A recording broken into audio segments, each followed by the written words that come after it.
नमस्कार दोस्तों, स्वागत है आपका फिर से एक पैराग्राफ ट्रांसलेशन में, जो कि एक स्टोरी है उसका ही मैं जो है पैराग्राफ ट्रांसलेशन कर रहा हूँ।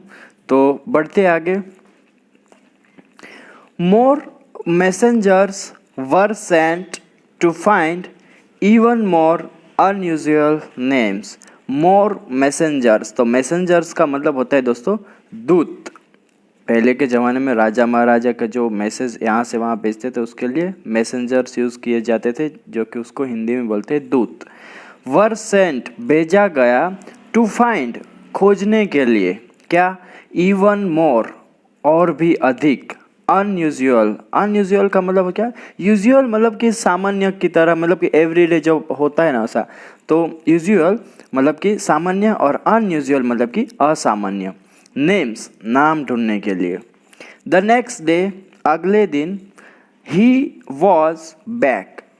जो ये है ही क्या मतलब दोस्तों, ये जो है वो किसके लिए यूज़ किया गया है अब आपको आगे पता चलेगा। And there was more gassing. तो ये जो है वो एक छोटे आदमी के लिए, जिसको यहाँ स्टोरी में जो है ड्वार्फ है उसके लिए यूज़ किया गया ये ही। तो ही वॉज बैक, वह वापस आ गया था ऐसा बोल सकते हैं, अगले दिन वापस आया। And there was more gassing मतलब कि और अधिक अनुमान लगाया गया। यहाँ देख सकते हैं उसने क्या क्या अनुमान लगाया, नाम है यहाँ सब। तो नाम एक पहला जो है उसका नाम है शिपशैंक्स समथिंग इज़ देयर। तो उसने बोला कि नहीं, नो। फिर दूसरा बोला उसने स्पिंडल शैक्स, तो उसने भी बोला शैंक्स नहीं। सर्टनली नॉट मतलब कि हरगिज नहीं। एंड और the gleeful dwarf went away. Gleeful का मतलब क्या होता है दोस्तों, प्रसन्न, खुश। तो जो वो छोटा आदमी सा जो ड्वार्फ था वो प्रसन्न होकर चला गया, खुश होकर चला गया। तो दोस्तों इस पैराग्राफ में से आपको बहुत सारे जो है नए नए वोकेबलरी सीखने को मिलेंगे आपको, साथ ही साथ ग्रामर सीखने को मिलेंगे, साथ ही साथ आपकी इंग्लिश रीडिंग जो है वो इम्प्रूव कर सकते हैं इसमें से आप। The queen grew desperate and feared to part with her child. रानी जो थी वो ग्रू कैसी हो गई ग्रू मतलब कि एक तरह से हो जाना। डेस्परेट मतलब कि हताश, निराश बोल सकते हैं। रानी निराश हो गई, हताश हो गई। एंड फियर और डरने लगी, किस बात से, to part with her child मतलब कि अपने बच्चे से अलग होने से, तो वो डरने लगी। The third day a messenger was out riding when he came across a little house on a hill. The third day, तीसरे दिन, a messenger, एक दूत, was out riding मतलब कि वो बाहर ये कर रहा था, क्या बोल सकते हैं, बाहर जा रहा था, या ऐसा बोल सकते हैं। आउट राइडिंग का मतलब हो सकता है कि बाहर घूम रहा था तलाश में, इसी नाम से, नाम की तलाश में। when, तभी, he came across, वह आया, कहाँ पर आया, a little house, एक छोटे घर पे आया, ऑन अ हिल, जो कि वो घर कहाँ था, एक छोटी पहाड़ी पे था ऐसा बोल सकते हैं कि। तो एक पहाड़ी पर एक छोटा सा घर था, उसको दिखाई दिया, वहाँ पर वो आया। Around a fire was a little man hopping on one leg and singing. तो यहाँ पर होपिंग, होप मतलब कि एक तरह से HOPE मतलब कि आशा होता है, और ये जो है HOPP वो होप है मतलब कि ऐसा बोल सकते कूदना, कूदना होता है। तो वो तभी आया और क्या हुआ, अराउंड अ फायर मतलब कि आग के आसपास।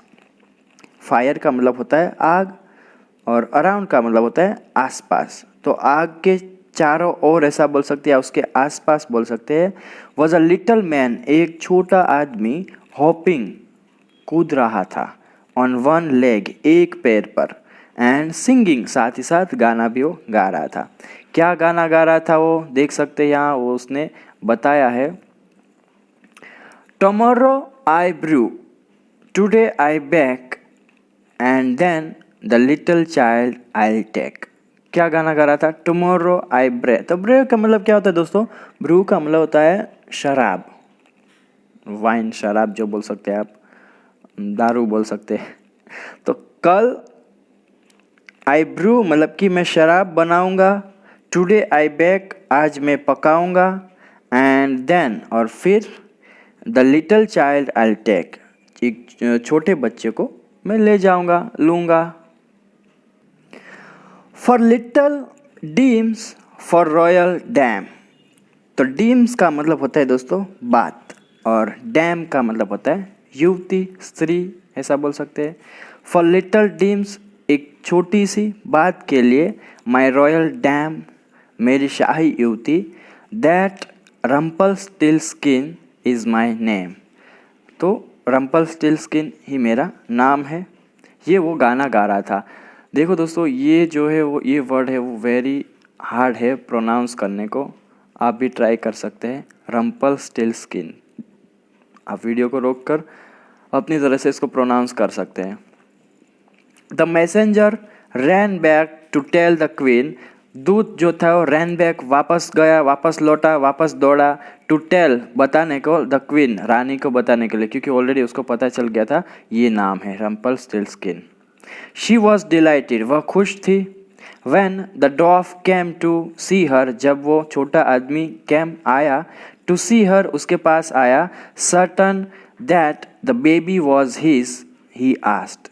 तो उसने क्या बोला कि यकीन हो गया उसको, certain that मतलब कि यकीन हो गया, the baby was his बच्चा जो है वो उसका है, he asked उसने कहा। या ऐसे आप बोल सकते हैं, यहाँ पर क्वेश्चन पूछ रहा था, ही आस्क्ड। आस्क का मतलब दो होता है, पूछना भी होता है, कहना भी होता है। तो ही आस्क्ड यहाँ पूछना है। सो माय डियर क्वीन तो मेरी प्रिय रानी, व्हाट इज़ माय नेम मेरा नाम क्या है। Is it Conrad he she asked उसने पूछा। ही स्माइल्ड नो उसने बोला, मुस्कुराते हुए कहा कभी नहीं। Is it Marvin she asked उसने कहा कि भाई मार्विन है तुम्हारा नाम। His smile grew broader। तो ब्रॉडर का मतलब क्या होता है दोस्तों, चौड़ा। उसका जो मुस्कान थी वो चौड़ी हो गई। नो उसने बोला। वेल देन ठीक है तो ठीक है। It has got to be Rumpelstiltskin she said laughing. It has got to be मतलब कि होना चाहिए, क्या होना चाहिए। It has got to be मतलब कि यह होना चाहिए, कौन सा नाम, रम्पलस्टिल्टस्किन ये नाम होना चाहिए। सी सेड उसने कहा, लाफिंग हंसते हुए उसने कहा।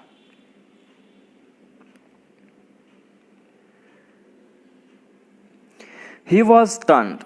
स्टन्ड का मतलब क्या होता है दोस्तों, स्तब्ध हो जाना। वह स्तब्ध रह गया मतलब कि कुछ भी बोल पाल नहीं जाना, कुछ भी बोल नहीं पाना, एकदम से चुपचाप, तो उसको बोलते हैं stunned. Who told you that किसने बताया तुम्हें। How did you find out कैसे तुमने पता लगाया, ऐसा बोल सकते। या how did you find out मतलब कि तुम्हें कैसे पता चला। हाउ कैसे। ही स्क्रीम्ड वह चिल्लाया। He ranted and raved and hopped around the room in great anger. He ranted and raved तो इसका मतलब क्या होता है दोस्तों, इधर उधर घूमना।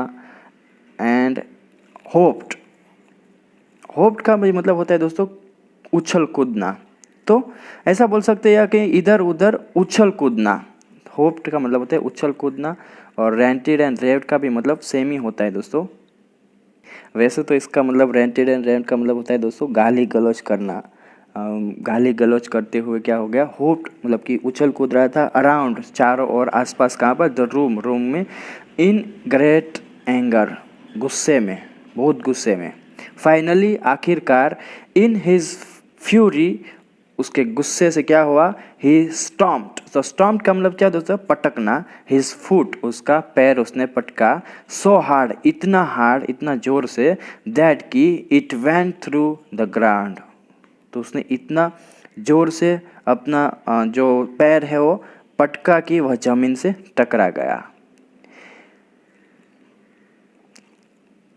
ही ग्रैब्ड हिज अदर फुट उसने अपना दूसरा पैर पकड़ कर क्या किया, एंड पुल्ड सो हार्ड उसने खींचा। पुल्ड मतलब होता है खींचना, तो उसने खींचा सो हार्ड, इतनी जोर से दैट कि he tore himself into two and got killed. तो उसने टोर का मतलब तो वैसे दोस्तों होता है फट जाना, लेकिन यहाँ हो जाना होता है। ही टोर हिमसेल्फ मतलब कि उसने अपने आप को क्या कर दिया, इनटू टू, दो टुकड़े हो गए उसके, ऐसा बोल सकते हैं। एंड गॉट किल्ड, और वो उसकी मौत हो गई या वो मर गया बोल सकते हैं। 10 इस प्रकार द क्वीन, रानी जो थी वो, एंड हर बेबी, और उसका बच्चा, वर सेफ अगेन, सेफ सुरक्षित, अगेन फिर से, उसका बच्चा और रानी जो थी वो फिर से सुरक्षित थे दोस्तों। तो यहीं अपनी जो पैराग्राफ ट्रांसलेशन है वो ख़त्म होता है, स्टोरी ख़त्म होता है। तो अगर आप डेली ऐसा पढ़ते हैं दोस्तों तो ज़रूर इसमें से आपको कुछ ना कुछ नए नए वर्ड्स है, वोकैब है सीखने को मिलेगा। साथ ही साथ आपको ऐसे वर्ड यहाँ पर प्रोनाउंस करने को मिलेंगे जो आपने कभी सुने भी नहीं होंगे। तो इससे आपकी रीडिंग स्किल भी जो है वो इम्प्रूव होती है दोस्तों। तो मिलते हैं नेक्स्ट वीडियो में। Till then take care, keep learning, have fun.